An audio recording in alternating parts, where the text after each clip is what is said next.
just to get you familiar with the sampling distribution, I just want to, put your mind at ease and kind of compare it to something that you're already familiar with.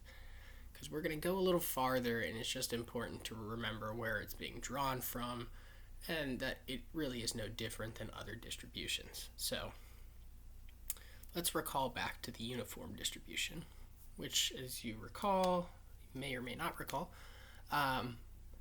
it is just, linear. Every single thing has the exact same, every single outcome has the same probability of occurring, and it's really just rectangular. Now, this is how we went about calculating our standard deviation for a distribution like that and the mean. Notice that they are not the same as the binomial distribution. This was the outcomes where you have successes or failures.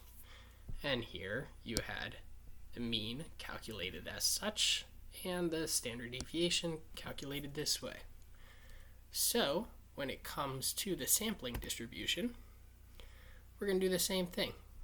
But our mean of x is going to be the mean of the samples.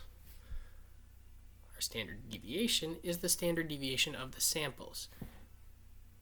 But, let me re-say that. Our standard deviation is actually going to be called a standard error, and we're going to find it using the standard deviation of the sample. And recall here that we're looking for x bar. This is the random variable of the sampling distribution. So it's the sample mean, not an individual mean. And here we have the standard error, which is equal to the standard deviation for a sampling distribution. How do you find that? Well, you find that according to this. They actually wrote it out as the equation.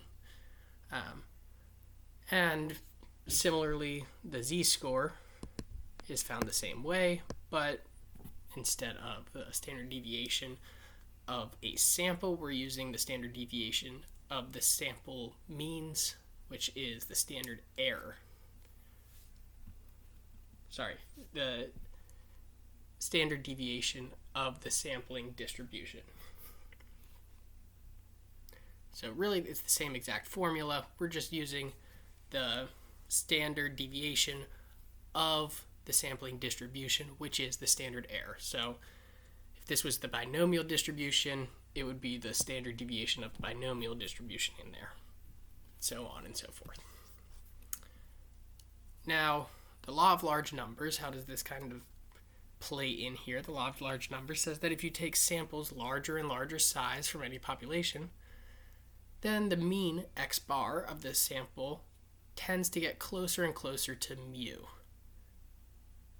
From the central limit theorem, we know that as n gets larger and larger, the sample mean follows a normal distribution.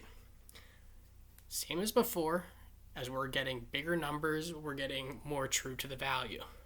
Also, take a look here. See that the standard error of the mean depends on the size of n. As n gets bigger, the standard error will go down. We can see that play out right here, right? Smaller n, much wider standard deviations. Bigger n, smaller standard deviations, smaller standard error. And just really quickly here, I'm not going to go too far into this. Just know that it holds for summations too, where the sum of x is our random variable instead of x. And yeah, like I said, we might talk about this a little bit. You might get a question here or there, but it's not going to be a main focus. And as long as you're familiar with the summation formula and notation, should be just pretty much plug and play.